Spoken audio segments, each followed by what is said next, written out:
M'dzina la Atate ndi la Mwana ndi la Mzimu Woyera. Ambuye akhale nanu. Takumananso pano pa tiyankhuleni Ambuye lero pa 31 Oktoba lolemba. Lero lino tisinkhasinkha mawu kuchokera mkalata ya Paulo woyera yolembera Afilipi mutu 2 kuyambira ndime ya 1 kulekeza ya 4.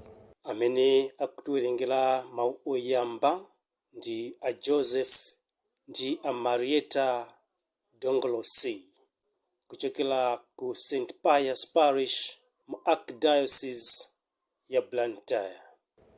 Komanso mawu a muthenga woyera monga adalembera Luka woyera mutu 14 kuyambira ndime ya 12 kulekeza 14. Ndipo amene akutiwerengera mthenga wabwino komanso kutigawira mawu ndi Reverend Father Maxwell Kubalasa kuchokera ku Namboma Parish mu Archdiocese ya Lilongwe. Mawu oyamba. Mawu a mkalata ya Paulo woyera kwa Afilipi.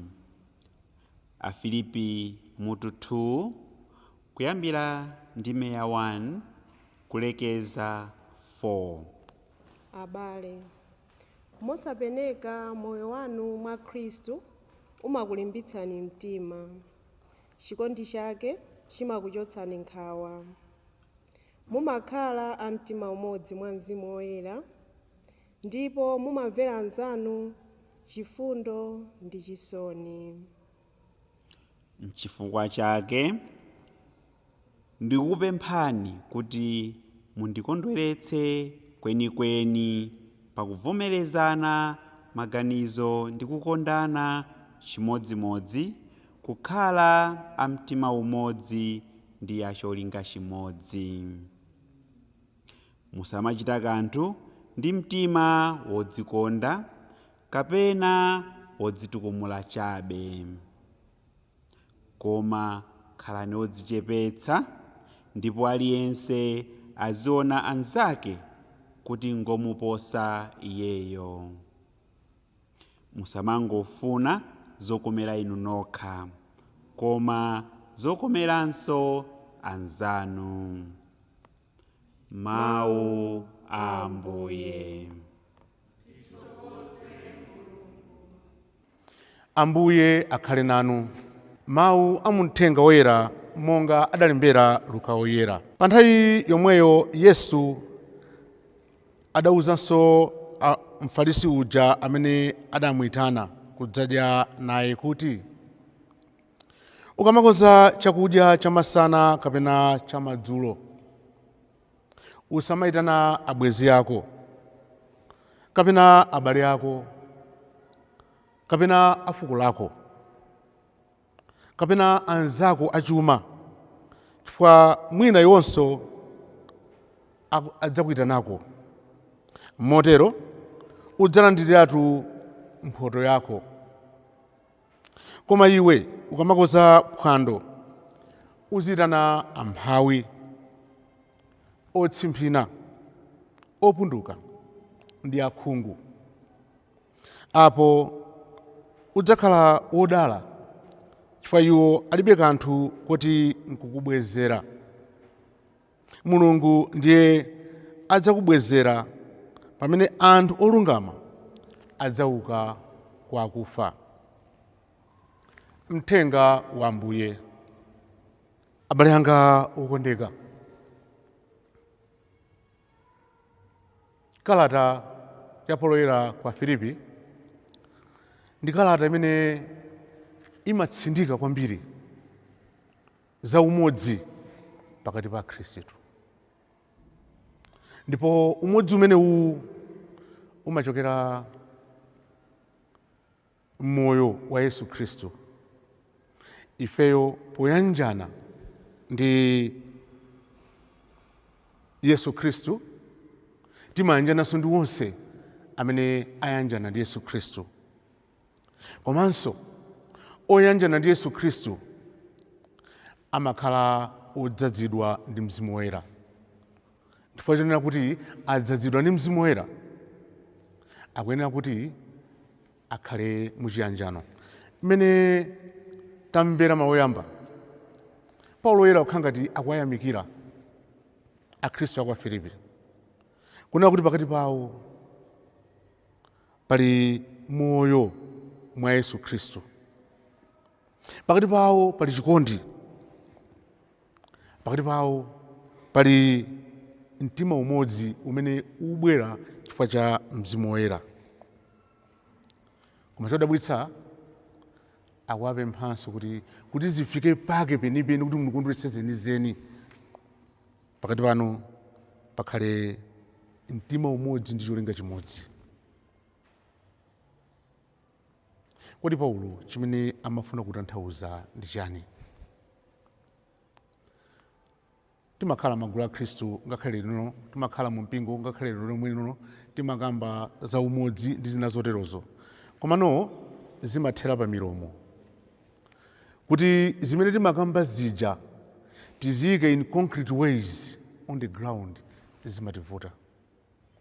Pali chiyanjano chimene timakamba cha mumphakati, timakamba pa milomo, koma kuti zimene zijazo tizipange in concrete ways zimativuta. Tikatenga zimene Paulo akunena motsatira, kukhala mtima umodzi, acholinga chimodzi. Musamachita kanthu ndi mtima odzikonda kapena odzitukumula chabe, koma khala nodzichepetsa, ndipo aliyense aziona anzake kuti ngoposa iyeyo. Musamangofuna zokomera inu nokha, koma zokomeranso anzanu. Tikawatenga mawuwa ndi kuphatikiza ndi mthenga wabwino, tionanena kuti nkhani yake ikupita kumodzimodzi.